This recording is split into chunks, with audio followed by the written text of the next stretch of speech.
The question I want to start with you today is what inspired you to respond to my post on Facebook where I shared I was seeking guests that have gone through trauma, that have gone through pain, that have gone through depression or CPTSD and have come out the other side? Exactly that post. Exactly I've that post. that would I mean, I meet all the criteria, maybe besides, well, you could use PTSD in my case as well. I went through trauma, severe trauma, that included, being rejected by my mom and my mom really not having a connection with me, not understanding what is the point of hugging kids, and me being 5 years old, waiting at the door going, Mom, Mom, Mom, Mom, oh, you're back. And she was like, oh, come to me tomorrow. I'm tired, go away.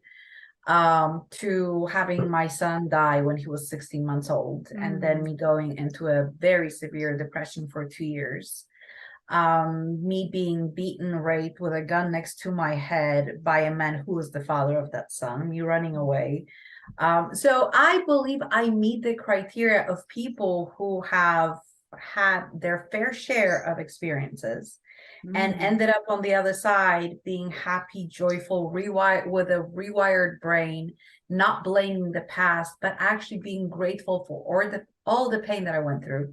And that's a very important part of my personality, and loving giving back as my job, and also in my private life when I'm a Red Cross volunteer and I go and help during disasters, people who lost everything, because I easily connect to that. I remember how it was, and yet I'm grateful for all the pain that it caused me, because that allowed me to grow and understand that it didn't happen to me for a reason. It just happened and I had no control over it.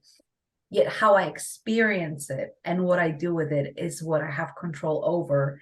And this is such a powerful lesson that allows every woman, every man who's going through trauma, accept the past, not dismiss it, not ignore it and say, oh, it didn't happen. No, it did happen. It was really painful.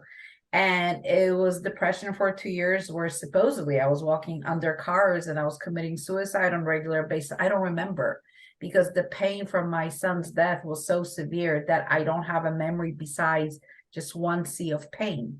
My eyelashes hurt, my hair hurt, my nails hurt, everything hurt.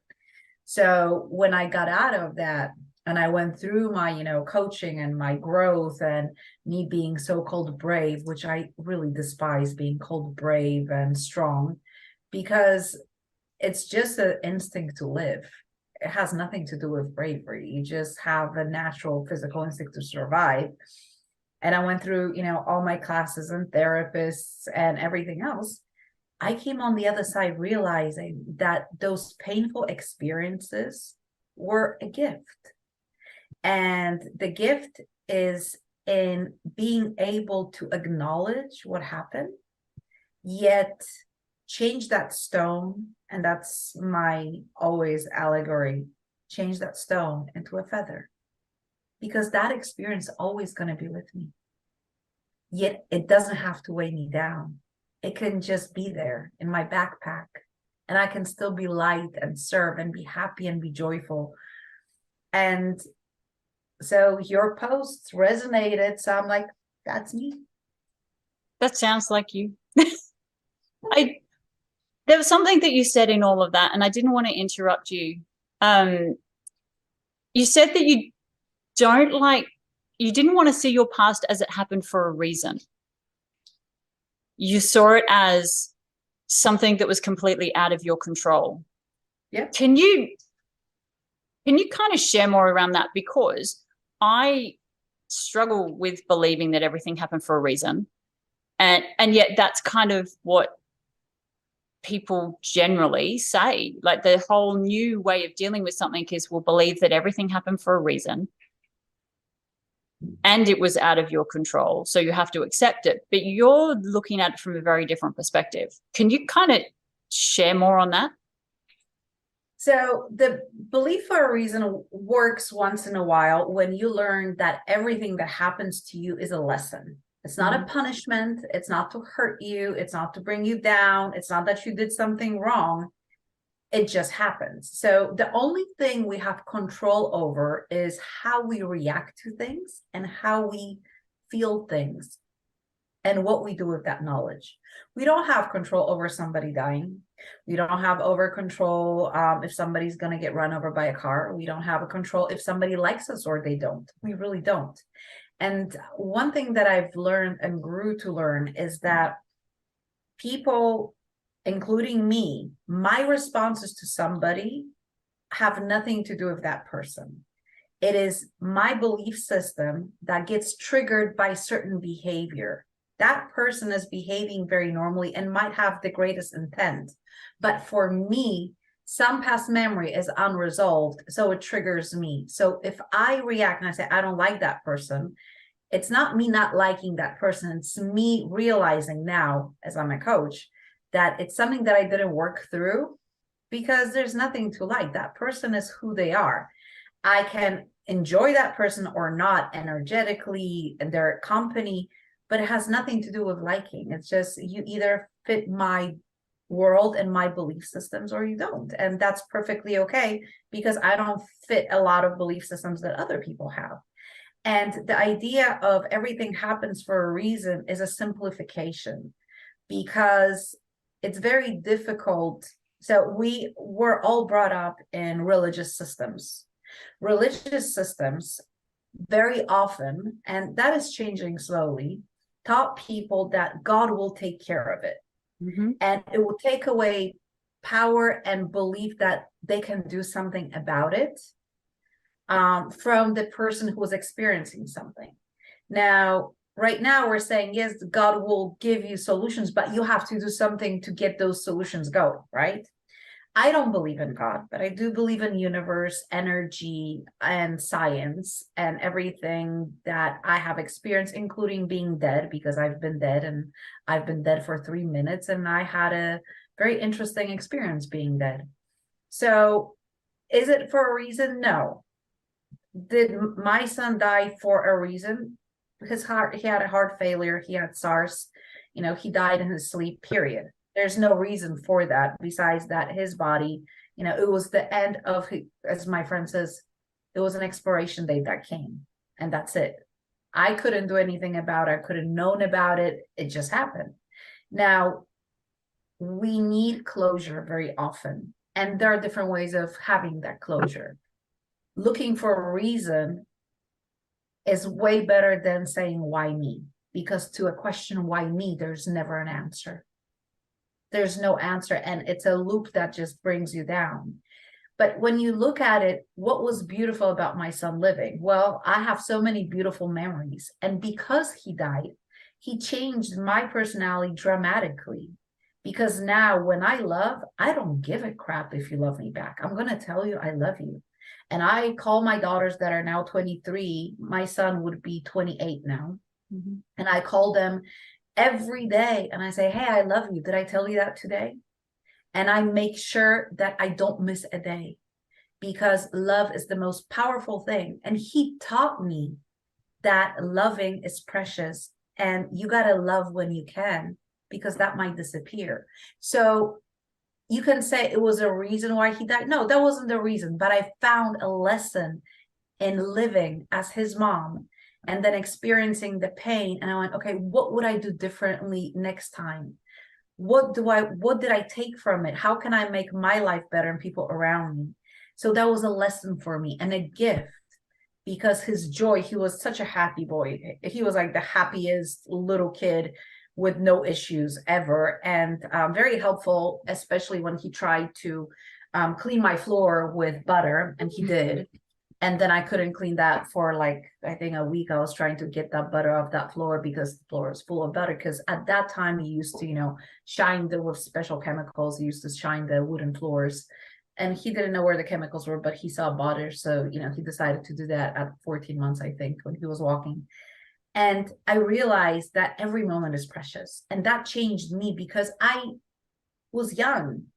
And when you're young, you think everything is going to last forever. You take a lot of things for granted. So he also taught me gratitude, not him, but that experience. And me, when the pain went away, going, okay, so what can I do? Because I don't regret him dying. I believe, and that's my choice, that if he would have lived, he would have suffered something even more traumatic. He died in his sleep. He wasn't in pain. That's a beautiful death. Although I'm talking about my son and I still love him, that love is very different.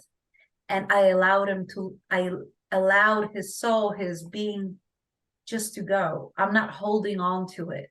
I'm not celebrating his birthday. Yes, I do go to his grave when I'm in Europe and I visit my son. But other than that, I let it be in the past. I don't drag it with me. He became my feather. Mm-hmm. Hmm. I really want to understand the thoughts that you were having. So, like you said, your son's partner was the one that physically abused you, and then your son passed away. There have to, I mean, obviously that must have been really, really dark. And the thoughts in your head must have been really, really dark about that. Did you go through a process where it took time to bring yourself out of the grief, to bring yourself out of the pain? So can we kind of go through that of like what you did to support yourself from that darkness, from the thoughts into a better place? Because that's kind of the misstep that I see is missing is, are people talking to themselves in their head and constantly saying, you're okay, everything's okay, everything's going to be okay? It's because I can't imagine one day you're feeling grief and then the next day you're fine. And then from then on you feel love. Like, what was that process? Yeah, what was that process for you? Like, how did that unravel from you going through so much trauma and hurt and pain to finding that love for yourself? Like, what was that thought process in your head for that experience? So it's difficult to talk about thought process because when we're in severe trauma and pain, we get out of our head and we go into our primal instincts, which are just feelings. I remember after my son died, I remember holding him while his body was going into rigor and singing him a lullaby. And that's the last thing I remember in the next 2 years. I don't remember a day of my life for 2 years. It's blank, doesn't exist. I do remember the pain, the severe pain. I remember being in bed and crying and being in a zombie mode. There was no contact with me. And at that time, there were no specialists with trauma, grief like we have now. It was just pain.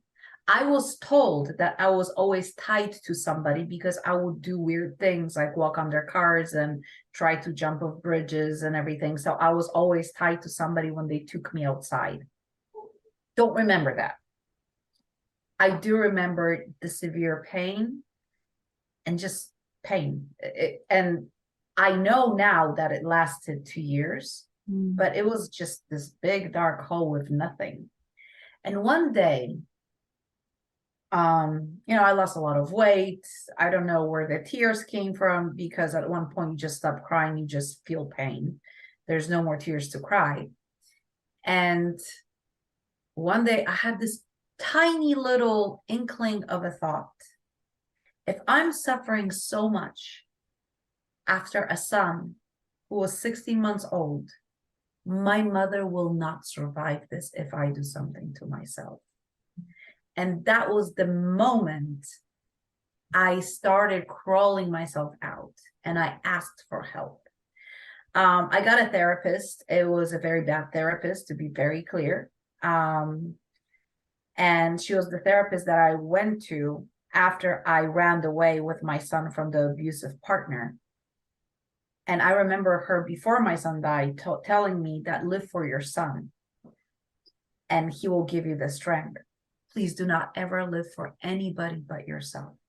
Because I went back to her after my son died. I walked in on a session raging and I yelled at her. I remember that. And I said, who the hell am I supposed to live for now? He's dead. And I remember her face going into, I mean, I think it was her life lesson.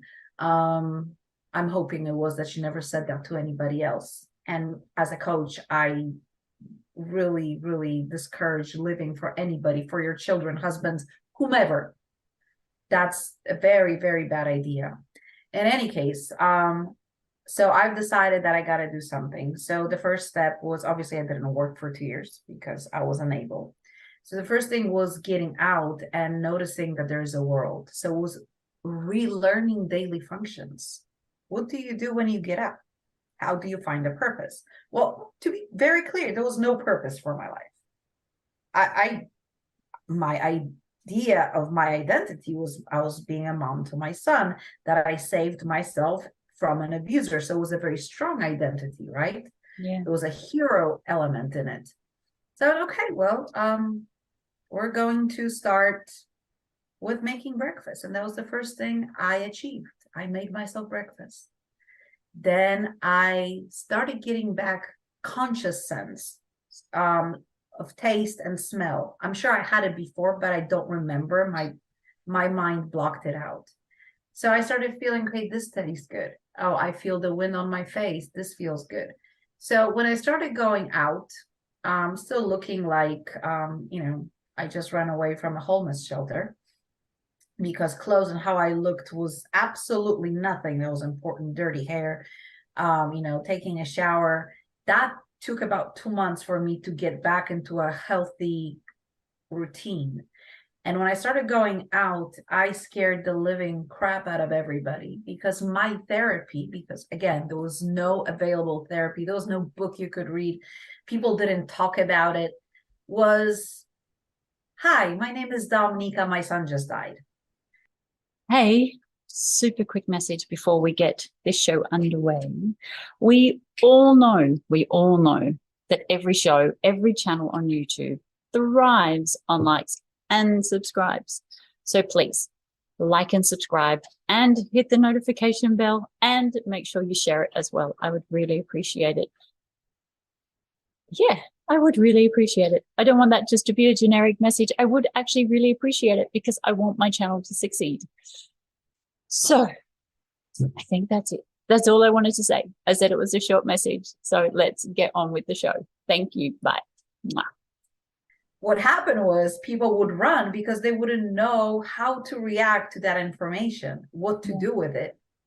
They felt uncomfortable. So that made me feel very lonely. Now, with time, I found different things and I started getting better. And I went from my very feminine self into an extreme masculine personality.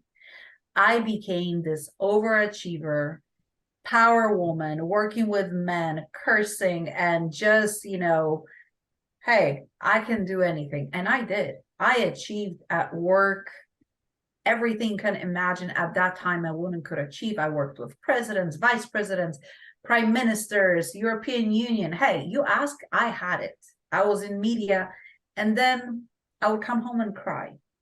I was miserable, but I was alive. And I found myself that I've learned that I can inspire people.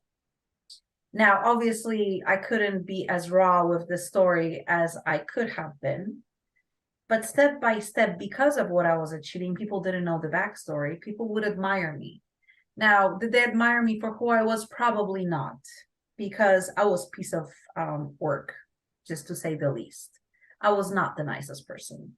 I was very abrupt. I was very cold. I was very extremely direct. I'm still direct, but I was cruelly direct. And that was my protective mechanism not to get hurt. And then I met my ex-husband, who, for any known reason, fell in love with me. Now I know is because he was not a grounded man and he needed a lot of work on himself, and I was toxic, and he was attracted to that type of personality.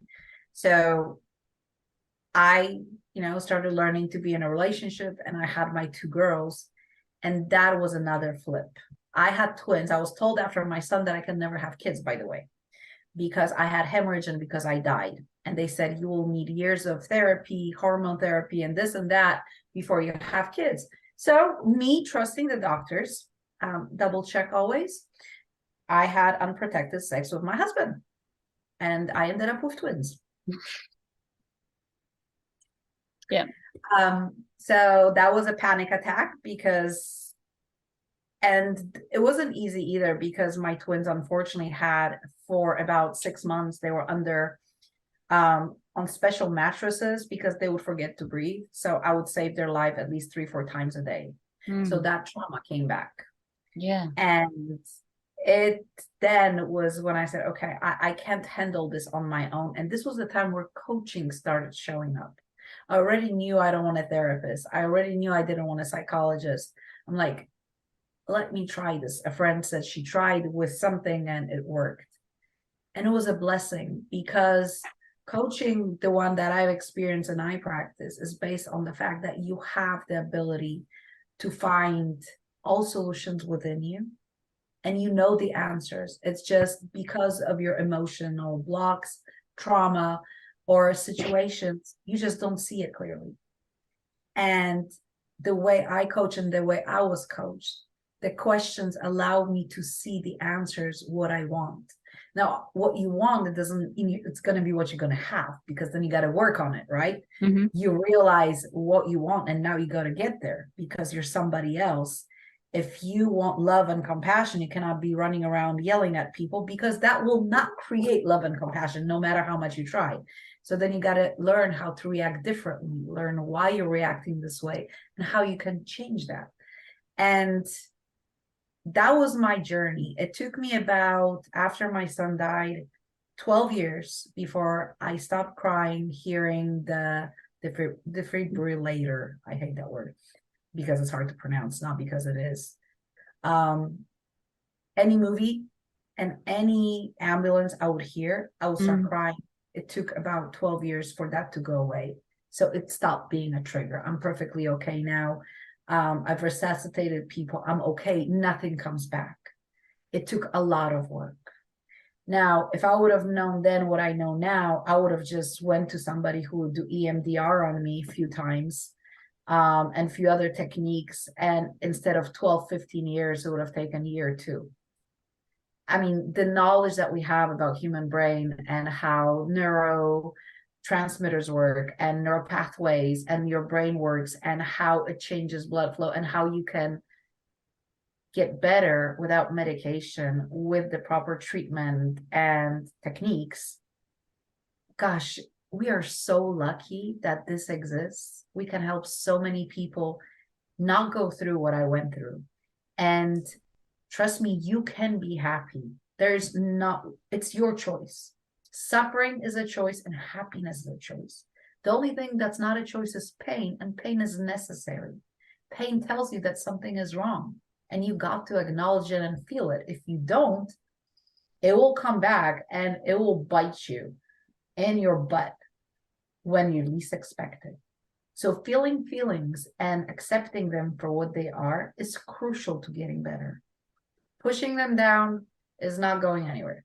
It's going to get worse, not better, because you will develop something that everybody calls coping mechanisms. Well, they're actually terrible for you, because when you're coping, that means you're not accepting what it is, and you're just finding a way to manage. We don't want to manage. We want to be okay with it. We want to be good with it. We want to be a part of it. I don't want to manage anything. I don't want to cope. I want to be okay with it. I want to enjoy my past experiences to the extent I can, and feel what I felt and let it go. And that is not coping. That's an opposite side of coping. So I think that was my journey, and it was a long journey. And right now I'm 47 years old. So my son was born when I was 19. So I truly, truly, I'm so happy for everybody who's living now, because they can turn that suffering from years and decades into a few years if they choose to. Because some people choose suffering. Some people choose to be unhappy. because it serves them. It meets their need of being needed and meets their need of being taken care of. That suffering draws people in who want to feel needed, so they support you. And what happens when you don't suffer anymore? Well, they're going to be gone because there'll be no need for them. And then you have to reinvent yourself. So suffering is a drug, and it can keep you bound in your past forever. But the change is very challenging, and you will have to reinvent your world and environment and yourself. And that is probably going to be my next question, because I know that there is a part of me that is that was raised or groomed to be addicted to the victim, and to be addicted to that. It's like the suffering hit, that negative hit. I've said it a few times over the last couple of weeks in the podcast, which for me, it's like that feeling is the hit. Like a heroin addict, the heroin is the hit. The meth addict, the meth is the hit. For me, that feeling is the hit, that negative feeling, that suffering feeling. It was my mom, so my mom was my hit. But then when she passed away, I had to come up with survival mechanisms. I had to come up with protection mechanisms. Like I had to come up with something to replace it. If a meth addict can't get hold of the meth, they're going to go to something else. I had to do the same thing.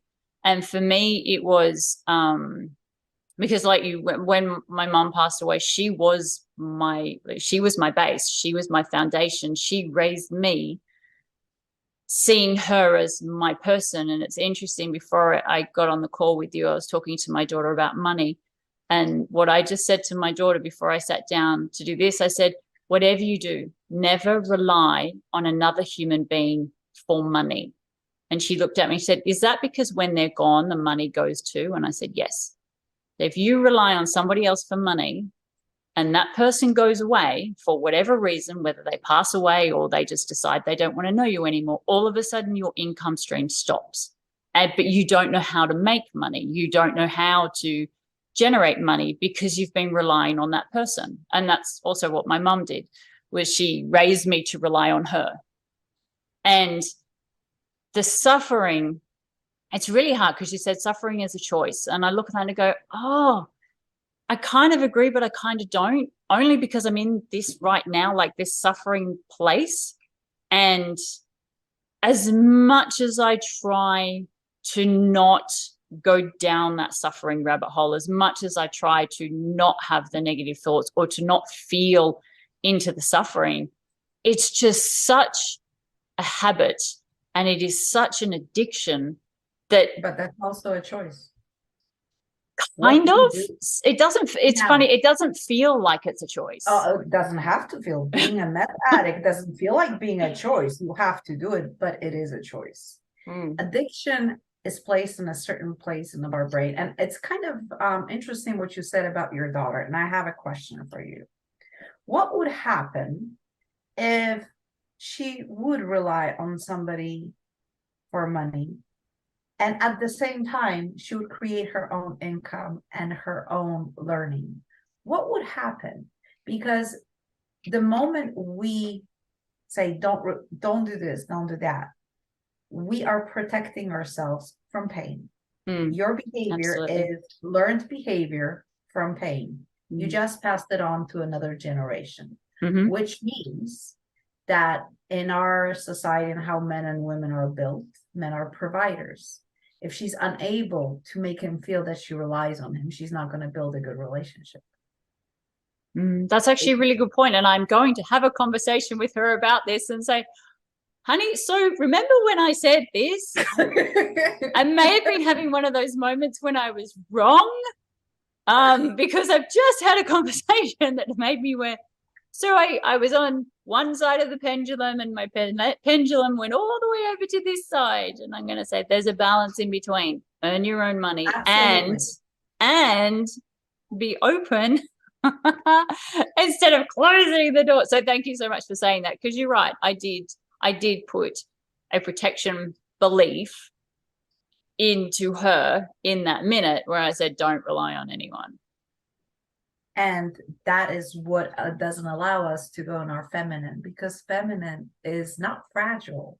It's very different. And it's a whole different conversation about feminine and masculine energies and how we as women fear being hurt, and we protect ourselves and we take on masculine and strong roles. And there are so many ways to be strong. There are so many ways to rely on people and not lose your identity. Yet we believe that there is only black and white, and there's so much in the middle, the gray. And absolutely, it's like it's kind of like, when we get a job, why do we assume that one employer is going to supply us with a job till the end of the world, and that's the safety net? People who are safe usually have 5, 6, 7 streams of income, and they are not very big streams of income, yet they still work a regular job, right? Mm-hmm. So when that goes away, they have other means, but they did rely on that job. So they allowed themselves to build a relationship, gain new skills, competences. And a lot of if we haven't as mothers work through things, we are putting that on our daughters. What I did, and I'm undoing that now, congratulations me, is I would keep telling them that men are not the smartest creatures in the world. Mm. So what happened was they're very beautiful. They do get attention from men. Yet I hear them saying, "Oh, men are just stupid. Don't worry about it." If she will have that attitude, deep inside, she will treat men as they're not, and they will feel subconsciously that they're not being respected. Her relationships will fall apart. So now I'm working on undoing that. Took her to Tony Robbins, did some other things. We have different conversations with different verbiage. Isn't that just what we do? We as parents, we put in all these programs and then we undo all these programs. And I'm thankful my daughter's only 8, but she has been through a lot. And I see myself, I'll like just now, like I said something, you pointed out that's a protection mechanism, and I've got shit. And now I'm going to go and undo it. And it's this constant, we parent, we protect, and then we have to undo. Imagine there are many parents who don't know what they did. Yes. You are conscious enough to recognize patterns. Yes. There's so many people, they don't know what they did. I had a client once, this gentleman, and he had a very bad relationship with his dad. Very bad relationship. His dad was cruel, obnoxious, mean, and pushing him to the brim. And he went to his dad to have a conversation. Somebody advised him. He ended up with me after that conversation. He goes, "Dad, you make me feel, like I'm unworthy, I'm awful, and I'm never good enough," right? The good enough feeling with parents is quite important. And the dad looks at him, he was an adult, looks at him and goes, "Are you successful?" "Yes." "Do you have money?" "Yes." Are you missing anything in your business life or work life?" "No." "Are you married?" "Yes." "I did a phenomenal job. What the hell do you want from me?" Because the value system of the father, his job, by pushing him and not recognizing who he is, was a way he was brought up to become a man so he can survive in this world. He created a survivor, not a thriver. And that's a very different approach to life, how we look at things. And that man was like, "I want to feel, I want to be acknowledged, I want to learn," because the relationship with his partner was difficult because he didn't know what he was feeling. It was either I'm angry or I'm not angry, period. That was the end of vocabulary. And he started recognizing that he's not communicating a lot of things in a way he would want to. And I asked him, like, what would be the reason your dad would change now? Did his methods get him what he wanted? Well, yeah. He has no reason to change. He achieved success in his eyes. Now, the needs you're expressing are foreign to him. Nobody ever spoke to them about. And our parents do the best they can with the knowledge they have at that time. if they would have known what they're doing will have a different repercussion, they would do it differently, but they didn't. They repeated the pattern. Coaching, analyzing, introspection, that's brand new. That's last 20, 25 years. Besides that, it was pattern after pattern passed on generation by generation. And now we're expecting our parents to be just those people who would know. They didn't. Do you know the story about ham, which is my absolute favorite ham, and a little girl, how her No. mom is making a ham? Okay. Oh, So the ham cutting off each end? yes. Yes, I do know that one. Yeah. So that story shows how we live. We don't Yes. question what we do and why we do it. It was always done that way. Now, we just started questioning things. And now we're growing and developing. But then again, you wouldn't be who you are without your mom being who she was, with all the good and the bad. Question is, what is the balance of that? And how much of that do you want to pass on as a mother?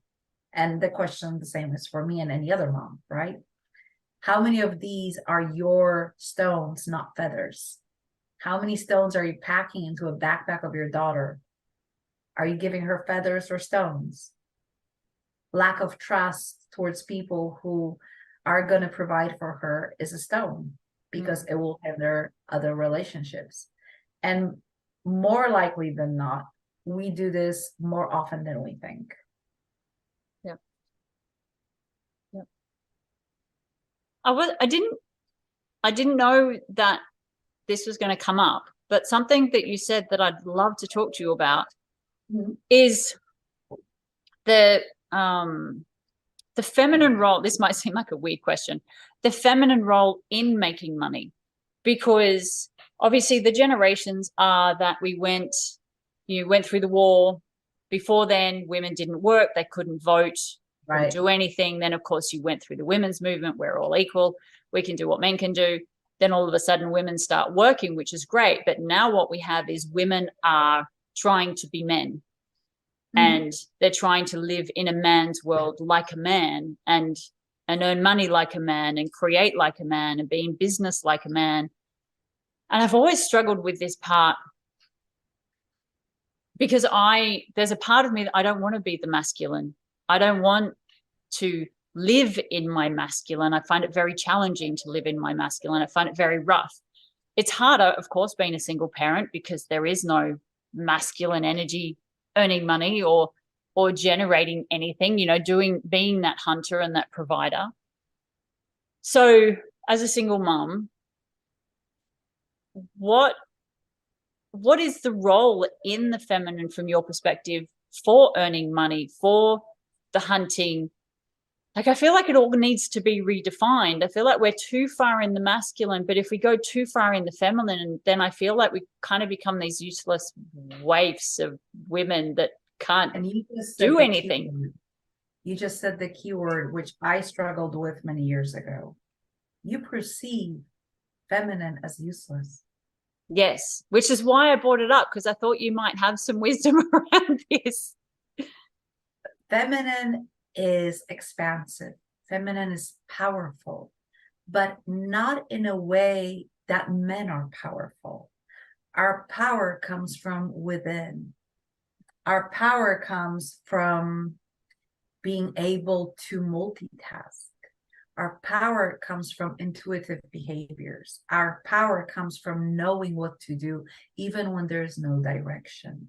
Our power comes from taking the basic and making it beautiful.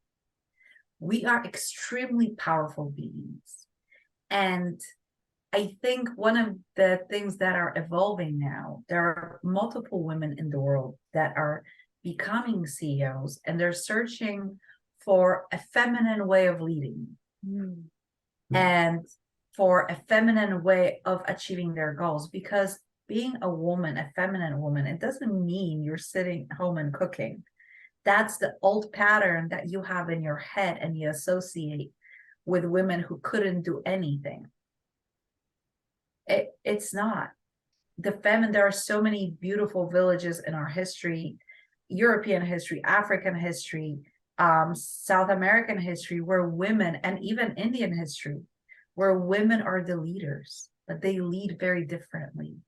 And we didn't have many examples we could draw from because we assumed that to lead is with an iron fist and with power. Now, do you know that I believe Harvard did a study that companies led by women have 30% better results in sales and in retention and in employee happiness.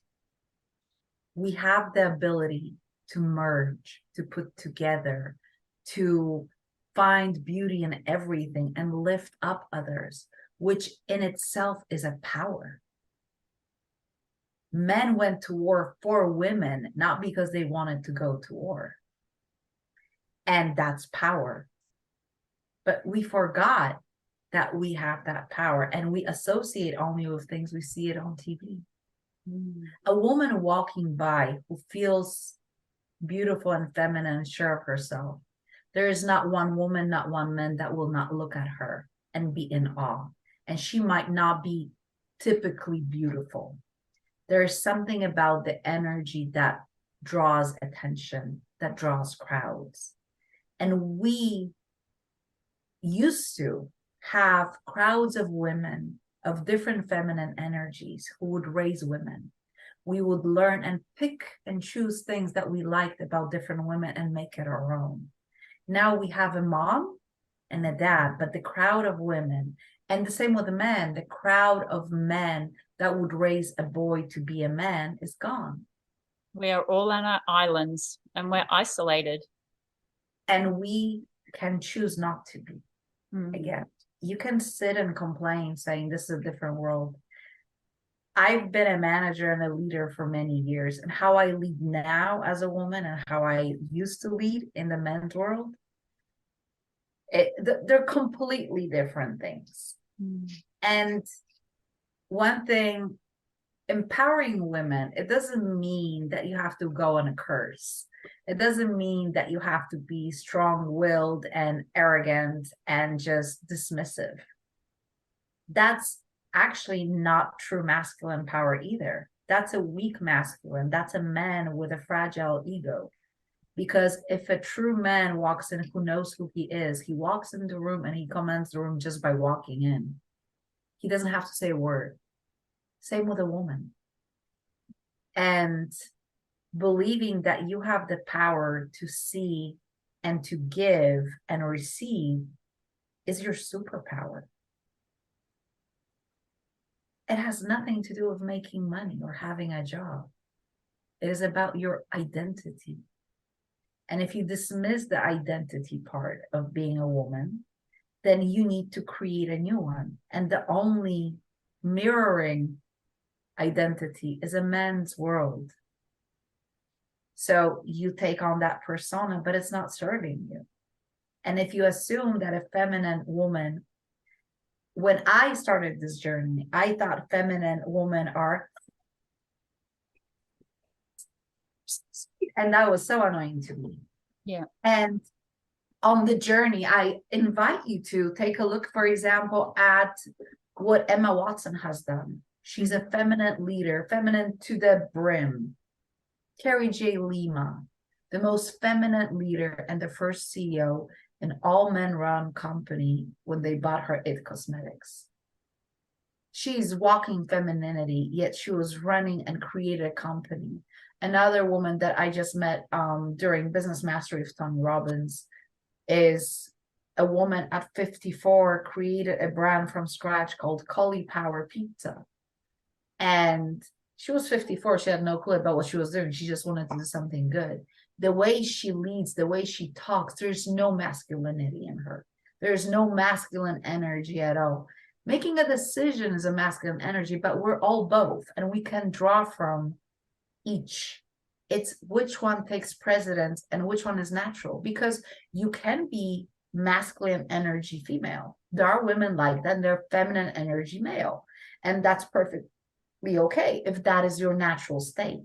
Yet if it's not, until you become who you're meant to be, you will feel, ripped apart.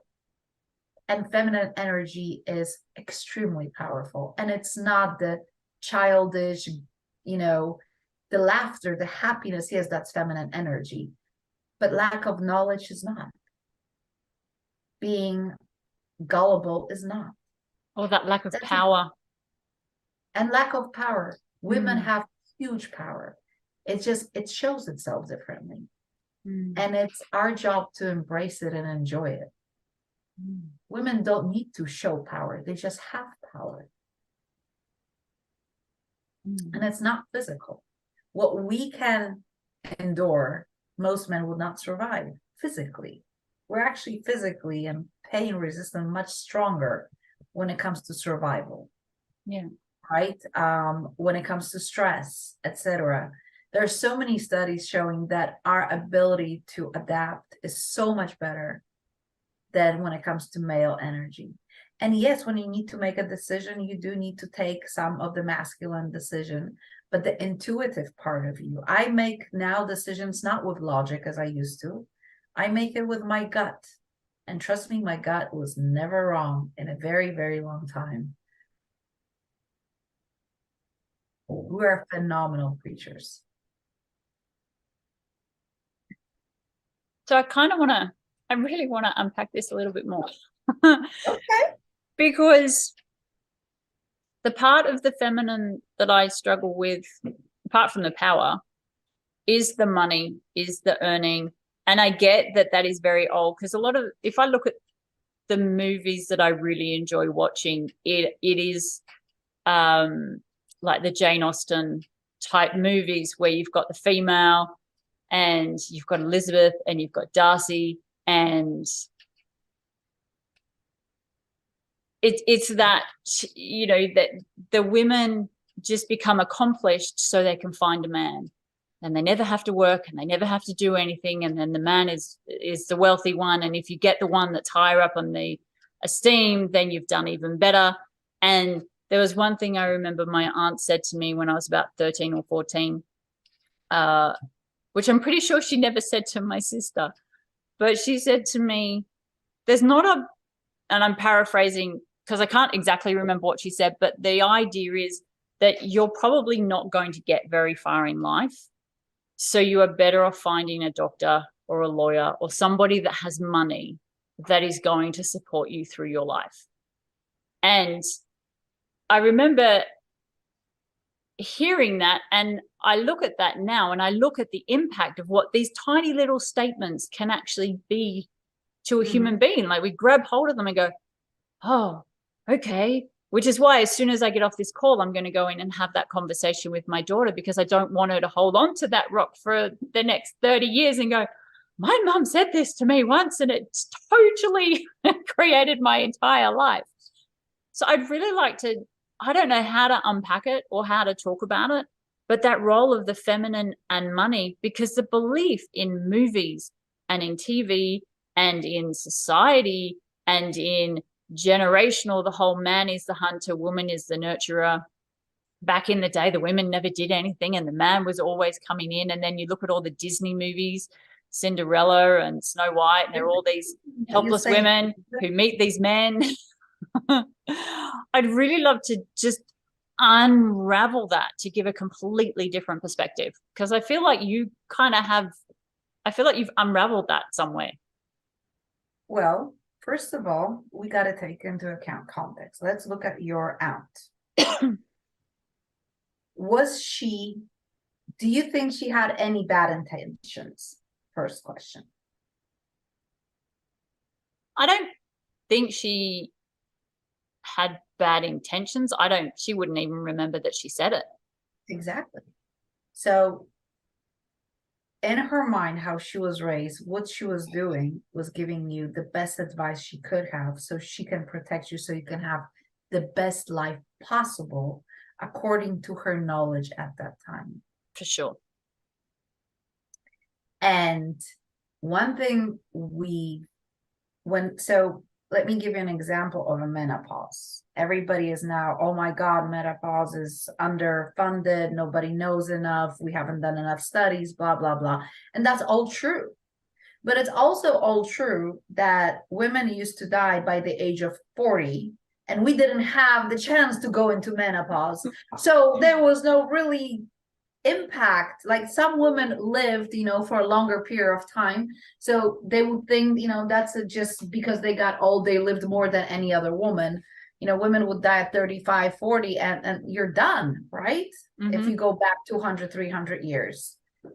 So those things were never a subject. And our medicine wasn't there. We're now at the point where we live so much longer that things that were never a part of human experience become part of human experience.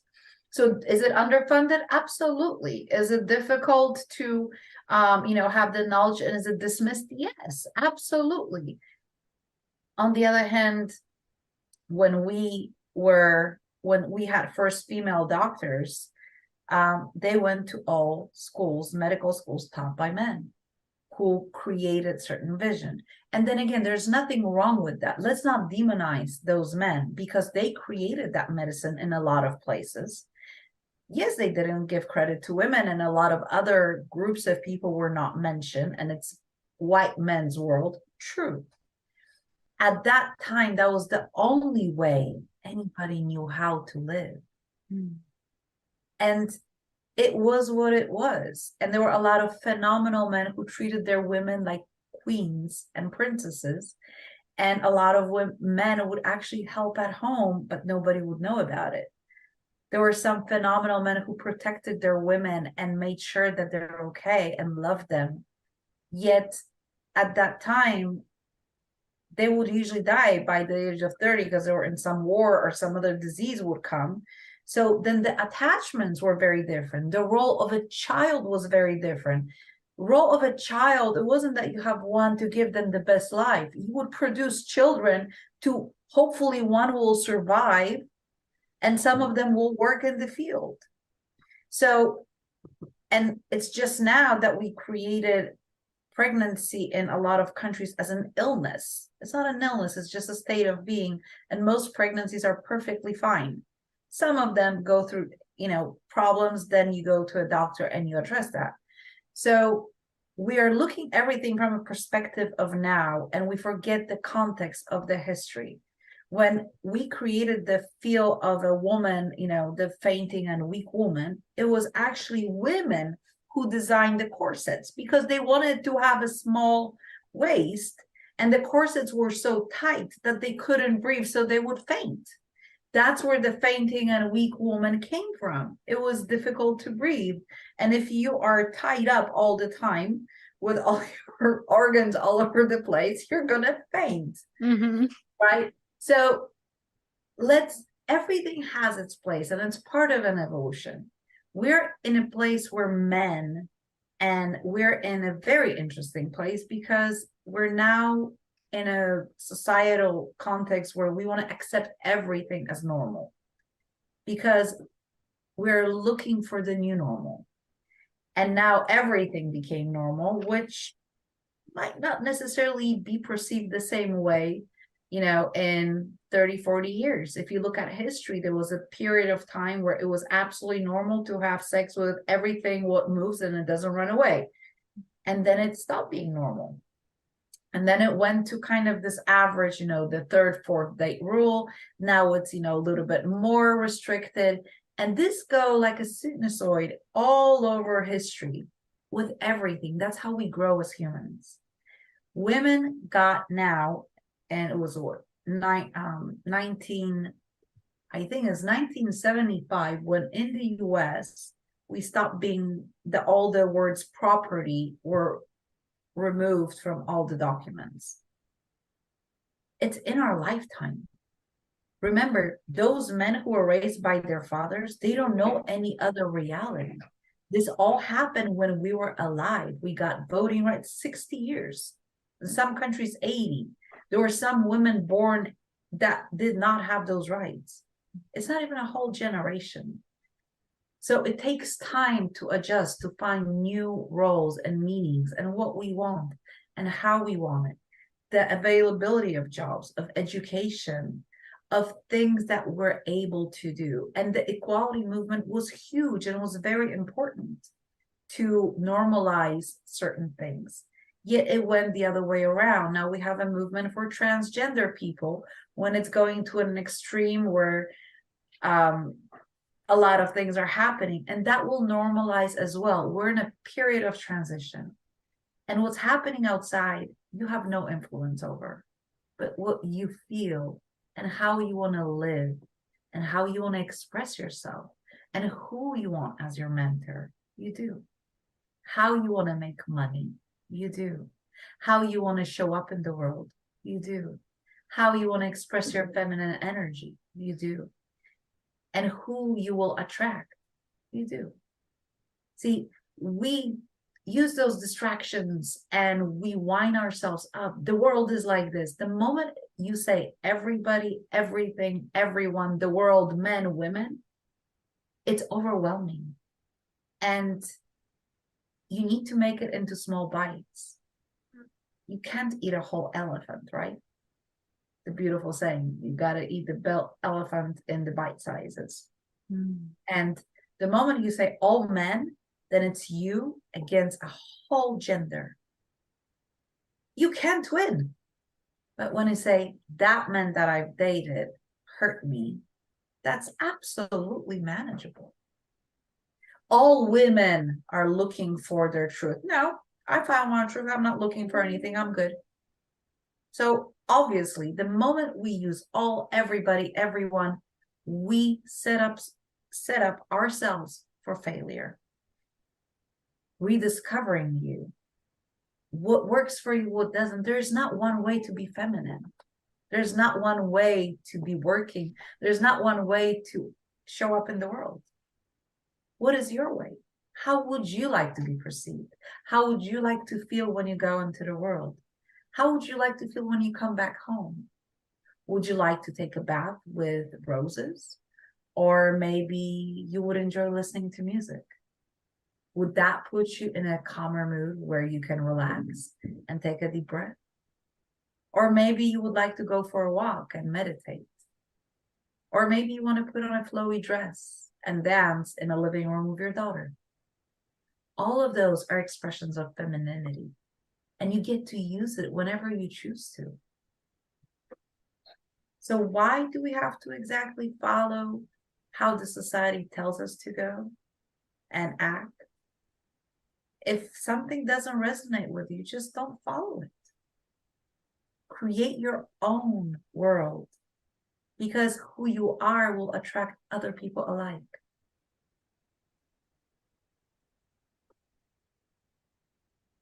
That has, as you were talking, I was following, I call them like breadcrumbs. I was following the path of the energy that you were sharing, of the unraveling of that layer and that layer and that layer. And the permission that comes in once you unravel the layer, here's the permission. Once you unravel that layer, here's the next permission. Once you unravel that layer, here's the next permission. And I was just following this process as you were talking. And it's brought me to this point where I'm feeling very grounded and looking at going, I get it. I get it.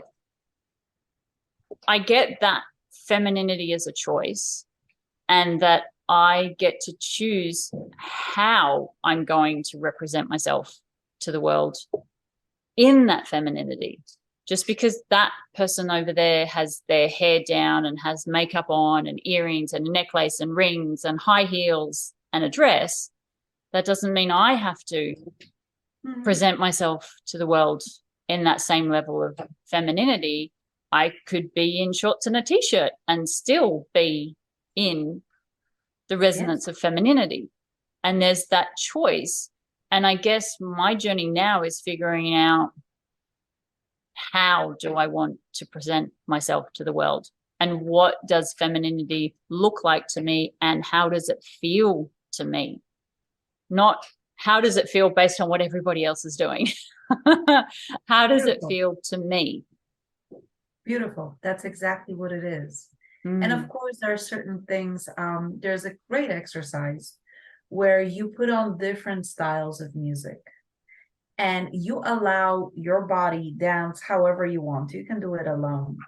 And when you record that for yourself, you will see that different music will bring out different movements. There is a reason for that, because music brings out energy and a different type of flow. There is passionate one, there is soft one, there is more decisive one. And the beautiful thing about those energies, men have feminine energy as well. And when they feel vulnerable and safe with you, they will cry. A lot of them will. And that's feminine energy allowing. Crying is the best thing we women have. It's not a weakness. It's actually a bodily function to get rid of cortisol. That's why we live longer. One of many reasons. Because when you cry and you're stressed, cortisol is let out through your tears. Because men were never taught to cry, they keep that inside and it destroys. With time, it's not like one-time thing, right? Their organs and they have more heart attacks, all of that. Imagine what a superpower we got, that we're able to cry, that we're able to preserve our bodies. There's nothing wrong with crying. It's actually encouraged when you're stressed. Now, obviously, if you're going to cry, like I just got into my period of time of perimenopause/menopause, I'm somewhere in between those two. And when I saw a squirrel, I started crying like a baby, and there was nothing wrong with this squirrel, and it was just jumping around. I was like, oh my God. I'm like, oh my God, this is crazy. Why am I crying? The squirrel is fine. It's not dying. It's jumping. It's eating. So I went, okay, time to get, hormone replacement therapy, because my hormones are out of whack. But overall, all those things, even how you move your hands when you talk. When I want to be more decisive, my hand movements will change. When I go into my softness, femininity, caring mode, my behavior and movements change. And I mimic women that I find fascinating, that I love to learn from, because they're just amazing. Mm-hmm. And there's so many amazing, warm, smart women that can achieve whatever they want to, being themselves. And you can be feminine in pants as well. It's what comes out of you, how you feel with it, how you walk, how your essence is. It's not about the clothes, as you said. It's not about the makeup. It's about something more. It's inside. And when you unlock it, and when you ask yourself, how do I feel about this? Does this resonate with me? Is it saying, come to me, I want you? Or is it like, yeah, it's there, whatever. That's important, because you get to rediscover yourself. We put on all these masks and protective mechanisms that our true selves are really not able to kind of flourish. And I'm extremely science driven. And I'm saying this because I realize that logic and knowledge is not opposed to being feminine. I'm a brain coach. I coach you based on scientific knowledge of your brain. Doesn't get more sciencey than that. Yet I choose how I show up depending on the person I'm talking to. And there are men, for example, in my life that bring out all the femininity in me. And there are men that bring out so much masculine out of me that I'm able to go into war with them. And I recognize that who surrounds me is a trigger to showing different parts of me. And all of those parts are amazing. They're necessary.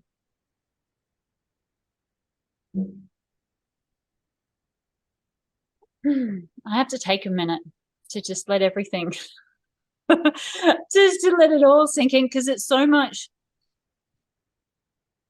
It's not new information, but it is new information. Like, I'm sitting here and listening, and I'm taking it on from a very different place now, because I've shifted past that part of me that wants to suffer. Now I'm in the, how do I stop suffering? How do I stop being weak? How do I stop being this? And I don't mean weak strength wise. Like, I can go out and I can build a chicken coop, and I can go out and I can do fencing, and I can go out and, lift things and physically. I'm talking about the emotional weakness. You don't have any emotional weakness. How would you like to feel? Mm. Ask yourself that question. How would I like to feel right now? And when in my life have I felt like this? And I guarantee you, you have those moments. We all have moments when we felt weak, strong, happy, sad. We have it all. So ask yourself, how do I want to feel right now? Okay, I want to feel happy. When was the time that I remember I felt happy? Bring back that feeling. What if you Bring that. don't have those memories? You, Because when I had to teach myself how to love myself, because I'd have people say to me, well, just remember a time when you felt loved. And I remember sitting looking back going, but there isn't a time. I don't have a memory of when I felt loved. And I had to learn what love was. And I had to go, for me, it was a process of going and sitting on a block of land that was 100 acres in the middle of nowhere and just sitting and spending every day on my own, asking myself that question, what does love feel like? What does love feel like inside of my physical body? Because I didn't have any. have you ever been hugged? Yes, I have. So you actually experienced love. That's part of showing love. Have you ever been smiled at? Yeah, but I don't know whether I would interpret those as love. Have you ever smiled at a person you hate? Uh, I have, because I had to. Truly with the emotion that comes with it? Probably not truly with all the emotion that comes Okay. with smiling. So there are people when you met, let's say when you were a little kid, right? And you saw your friend and their friend was so happy to see you. It was a huge smile and sparkling eyes going, yay, Kaylee. I guarantee you there's at least one girl that did that to you in the past when you were a little kid. I don't have any memories of when I was a little kid. And the memories that I have of when I was a teenager are all really traumatic because my friends turned into my bullies. And then in my 20s, I think it's because those moments have ended in some kind of suffering or some kind of trauma, because all the friendships I've ever had have ended in But you pain. also had good moments. And what happened? We forget the good moments, but I remember the bad Are moments. concentrating on the things that were bad. Yes. Every relationship has phenomenal moments. Yeah. That ends. It had, because that's why it became a relationship. Those friendships had phenomenal moments and they did love you at one point and they felt all good things for you. You choose to remember how they hurt you. That's a choice. And that's what I'm talking about when I chose to remember good things about my son's death. I could concentrate on the fact that he died. I could. And there's nothing good about it. But I remember all the other beautiful moments. Your friends who became, as you said, became your bullies at the beginning were not. So you don't believe that we're programmed to think one way or another way? You don't believe that our upbringing or our trauma through our childhood programs us to think negatively or to focus on the negative? Of course. And a lot of people are programmed like this. When you're a child, you're not responsible for it. But when you grow up, you're 100% responsible to change it. And Yes, that's what that's true. And that's what I'm talking to you about now. You're even now repeating the pattern, although you have all this knowledge. Remember the good times with your friends when they were happy to see you. Yes, but you don't know. We don't know what happened in their life that they changed. You don't know what was the trigger. Maybe they were protecting themselves from fear of whatever it was. And they, I did some crappy stuff in my life to people. And not because I'm a bad person. It's because I was in a state of protecting myself. And that was the way I represented it. That's the only way I knew how to protect myself. So we never know why people react in a certain way. But every person you met, unless it's a psychopath and sitting in a prison, has done some amazing things for you. Yeah. They hugged you, they missed you, they called you, they enjoyed your company, even those who you call bullies. They were your friends at one point. They did good things. So if you take a look at that side of those friendships, you will find so many beautiful moments in your life that you can be blessed for and grateful for. And again, it's your choice to remember them. And I get that. As I've been sitting here listening to you, it's like it just dropped in and went, hang on a minute. I don't have to keep remembering these friends for all the mean stuff that they did. I could actually remember the fun things that I did. I could actually remember the water fights that we had at school. And I could actually remember the sleepovers that we had and the parties that I went to. And I could actually remember the good stuff from relationships and partners, the dancing that I did with a partner. And I could actually remember those things instead of the trauma and the hurt and the pain. I don't have, and you're right, I have, which is also why I'm on this journey, and I have been for a while, because I kind of think like you, where I go, well, yes, okay, I had no choice as a kid. I was a sponge. I didn't have logical, rational thinking. I didn't have a critical thinking brain. All I could do was take in what came in. But now I'm a goddamn adult. And now I'm 47 as well. Now I can choose. I can choose where my path goes. It doesn't have to stay in the program. I can end the program and shift the program because I'm an adult and it's my freaking brain. And my parents aren't here to put shit into it. So I can change it. And now that you said all those beautiful things you did with those friends, in those experiences, can you find moments when you felt love? Yeah, I think I probably could. Yeah. And happiness and joy, all of these things that I thought I hadn't experienced through my life, because all I had was the memories of the trauma and the hurt and the pain. That's all that was in here. But now it's like, no, I know, because there were parts of me that go, I don't know how to feel happy because I don't have any memories. But I was choosing not to take a minute to go back and go, well, where were those happy moments in my life? Where was that moment? Even though it ended in trauma, even though it ended in punishment, even though it ended in pain. Yep, it did. Not denying any of that. But where did I have the happy moments before it ended in pain? I'm not disputing the pain, but exactly. Where were the happy moments? And those are the things, when you cultivate, they grow. Yeah. Those happy moments, those happy memories. And trust me, that's what when I said, it was kind of interesting. I said, I don't have any memories like that. I'm like, okay.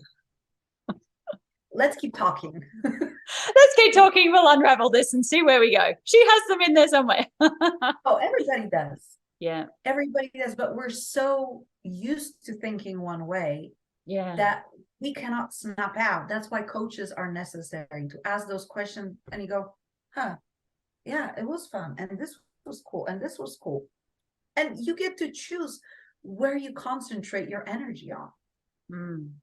And the suffering will end, because you will stack those positive experiences and you go, oh my God, despite the negative things or things that hurt me, I had phenomenal experiences in my life. And the moment you switch that and you prove to yourself, to your brain, that you had those experiences, your brain will start bringing back more and searching for more, because now you have social proof that this existed. So your brain, literally, it's in. I get it. Hallelujah. I can't tell you how long it's taken me to actually get that concept, but it's just gone in. And it's like, oh my God. Now I can start focusing on the happy moments. Yeah. I'm allowed. So thank you. Because you did that. You just opened up a gateway that I have not been able to open up. You were just wrong questions. And wrong people and wrong time. See, if I would have asked those questions before you decided to go on this journey and go on this podcast, you would not be ready. Yeah. And you would not receive what you meant to receive. When you re-listen to trainings or reread books, notice that every time, at different point in time, you start finding different meanings and you go, oh my God, I never thought of that this way. And it was always there. It just, you weren't at the stage to notice that. And the more we grow, the more we've noticed and we get to learn. When you learn this and this becomes permanent you will notice other things that were also of you. You just didn't notice them because it wasn't the time.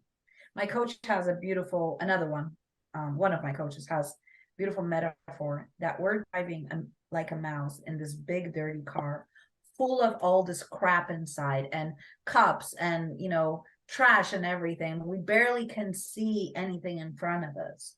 And when we decide to just take a little bit trash out, we start to notice that there are bigger trash inside the car, and then we take that out, and then we notice that the windows are dirty, but we didn't see that before because we were all in trash. So we start cleaning the window and we go, oh, the inside is clean but the outside is dirty, but oh my God, I took the trash out and there's so much dust on the floor, so let's take out the dust. And then when we do that, we go, but I still can't see anything because the car outside, why can't I see if the inside is clean? Then you go outside, go, oh, well, the car outside is actually dirty and I need to clean the windshields. And then when you clean the windshields and your car, then you see the scratches. And when you see the scratches, so our journey is like that car. And you're at a stage where maybe you cleaned out part of your car and now you see the windshields are dirty, but you will clean from the inside. And then when the time comes, you'll notice that there is dust on the floor and that needs to be taken out. Then you will go outside and go, oh my God, the outside is so dirty, let's clean the outside. It's a never-ending story, and it's a beautiful story. I love that. Thank you. You're welcome. This has been so good. So many moments just dropped into my heart and just like it went from my head and it just sunk down a little bit more. So thank you. This is exactly why I'm doing this podcast, to get these moments. Well, I hope you get as many of them and you internalize them and they will serve you. And when people listen to it, they'll get their aha moments and they get to grow from it and have a better, easier, and happier life. Can you share your website, your details, Absolutely. where people can find you, and also do you have any programs running at the moment? You can find me on Your Brain Coach D, that's the website. You can find Your Brain Coach D on Instagram, that's the handle. And on Facebook, Your Coach D, that's the handle. And I have, for individuals, I have one-on-one coaching program that you can have 3 or 6 months program. And probably by June, there'll be a 6 months group program where you don't have really one-on-ones with me, but it's group coaching. And it's kind of more for bigger number of people, but I work mostly one-on-one with my clients and in 3 months and 6 months increments. So as long as I have spots, I'm happy to take. And if not, then I can always recommend you somebody else or put you on a waiting list. Wonderful. Thank you. You're very welcome.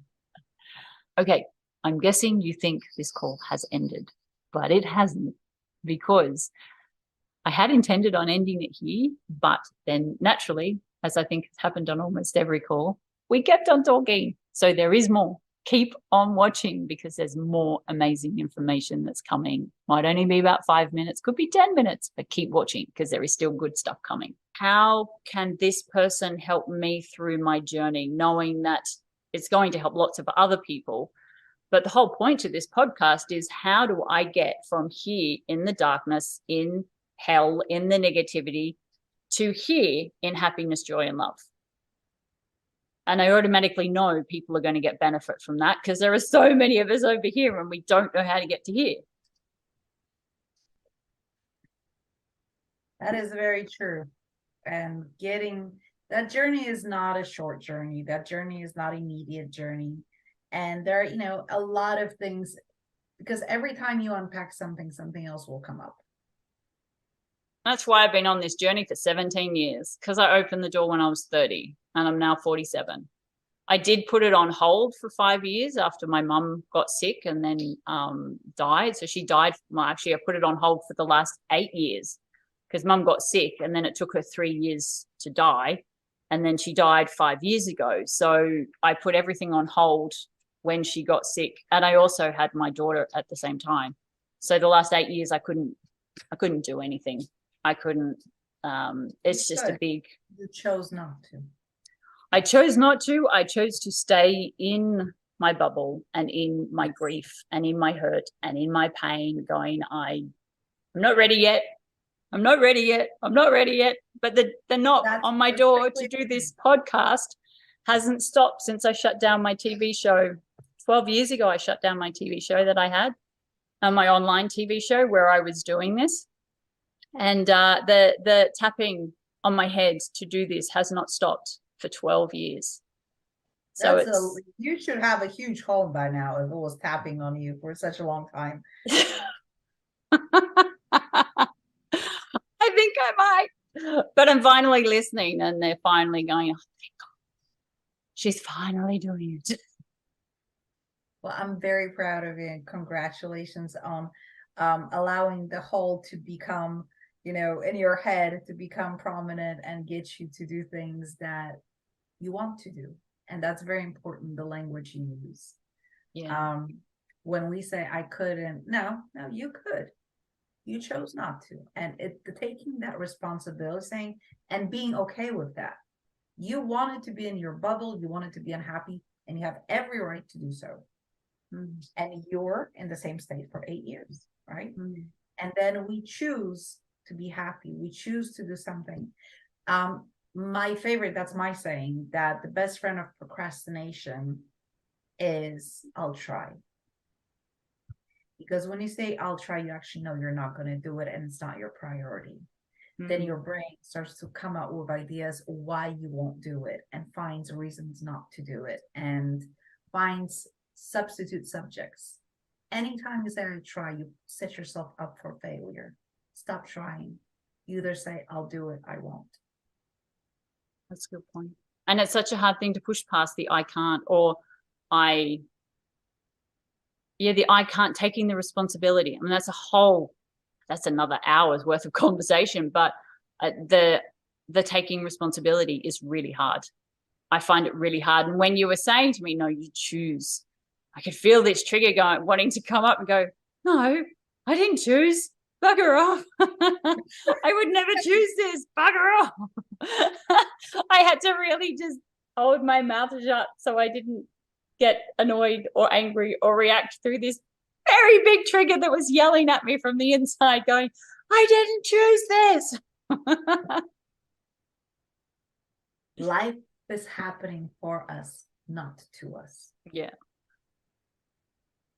And unfortunately, no matter how much we like it, our reactions are our choices, subconscious or conscious, but they are our choices.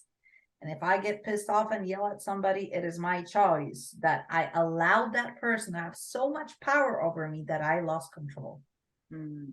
And it was my choice because I didn't do the work to be grounded enough that that person wouldn't trigger me, period. And I take full responsibility for all my reactions, the good and the bad.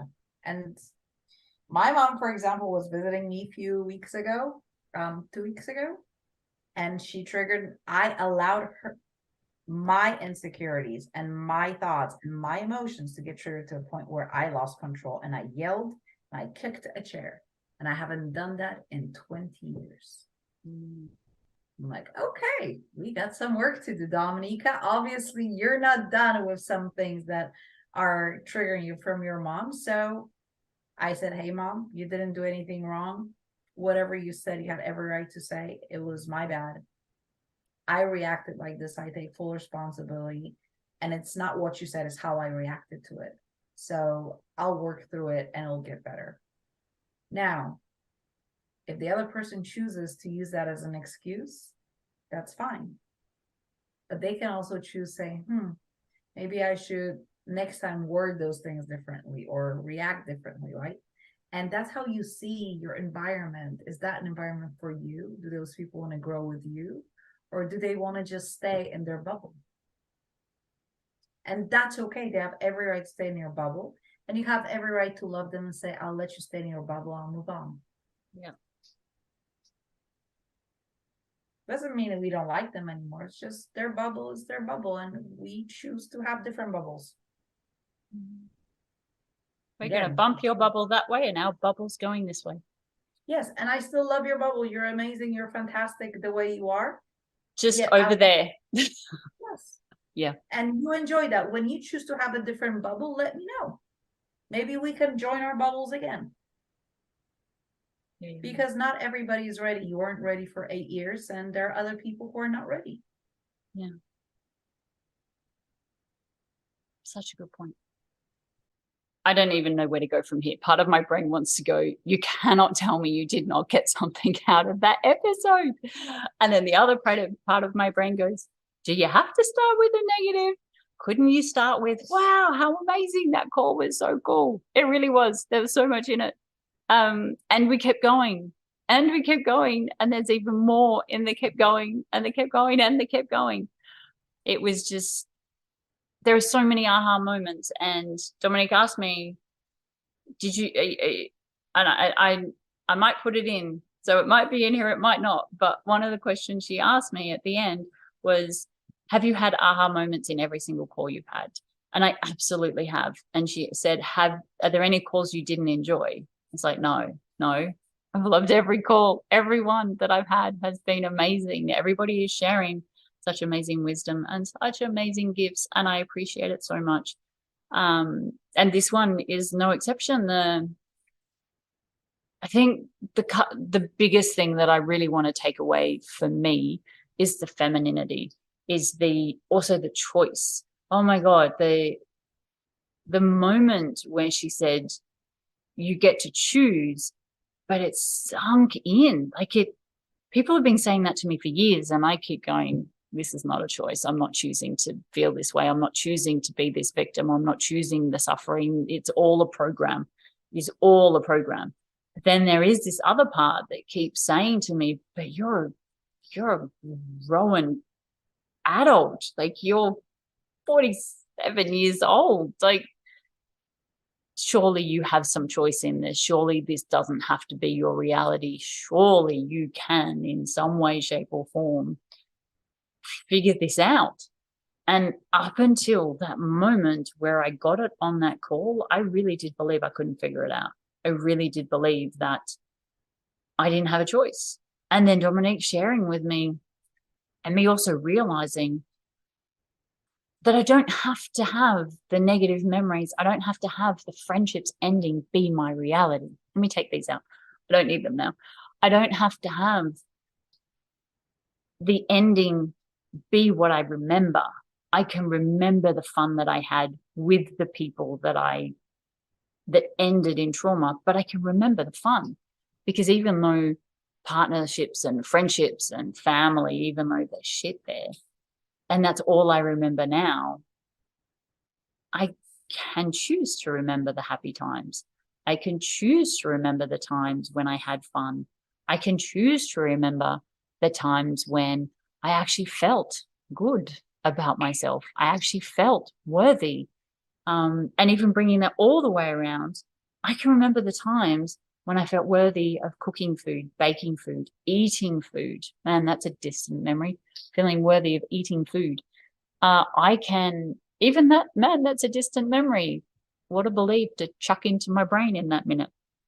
I can choose to remember those moments, and then choosing to remember those moments, choosing to remember the positive, choosing to remember the happy.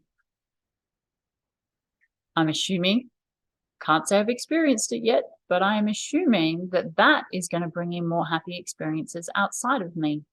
What I get is the way I am, and in the suffering, it is not bringing happy moments. It's not.